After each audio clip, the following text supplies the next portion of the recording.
વ્રજમાં રહ્યા શિવેલા કપડા ન પહેર્યા, હથિયાર ન રાખ્યા, વાળ ન કપાવ્યા, નવા કપડા ન પહેર્યા, પગમાં જોડા ન પહેર્યા. મારો દેશ દુખી છે, મારા ગામના લોકો દુખી છે, મારી બેન દીકરીઓ દુખી છે, મારા દેશમાં ગરીબ લોકો છે, હું કપડા કેમ પહેરીશું? ભગવાન મહેલમાં કોઈ દી ન રહ્યા. આજે મથુરામાં પ્રવેશ કર્યો તો ભણેલા ગણેલા ડાયા લોકો, સુધરેલા લોકો હસવા લાગ્યા. જો ફાટલા કપડા પહેરવા આવ્યા. આપણા પૂર્વજો ફાટલા કપડા પહેરતા હતા.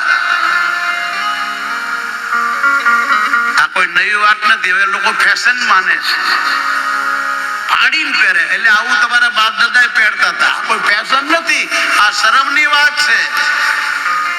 આપણા પૂર્વજોને તો કપડા નહોતા એટલે પહેરતા હતા, ઠીકડા મારતા હતા, અને તમે ફાટલા પહેરો છો. આ કોઈ ફેશન નથી. આ દેશ માટે કલંક ને શરમની વાત છે. કેવટ બોલ્યો છે, મારા કપડા ફાટ્યા છે, મારા સંસ્કાર નહીં. હું તલી ગામનો નિવાસી છું, મતભેદને માનનારો નથી. મારું તલી ગોકુળ છે, એને મારે મથુરા નથી બનાવવું. બજારમાં નીકળ્યા તો લોકો હસવા લાગ્યા. ગોવાળાએ કીધું કે નૈયા, આ લોકો આપણા ફાટલા કપડા પહેરી, આપણા ફાટલા કપડા જોઈને હસે છે. બોલે કોઈ બાત નહીં, દુનિયા છે, આને હસવા દો. આ તો દુનિયા છે. હાથી ચલે બજાર ને કૂતરા ભસે હજાર. કૂતરાઓને ભસવા દો.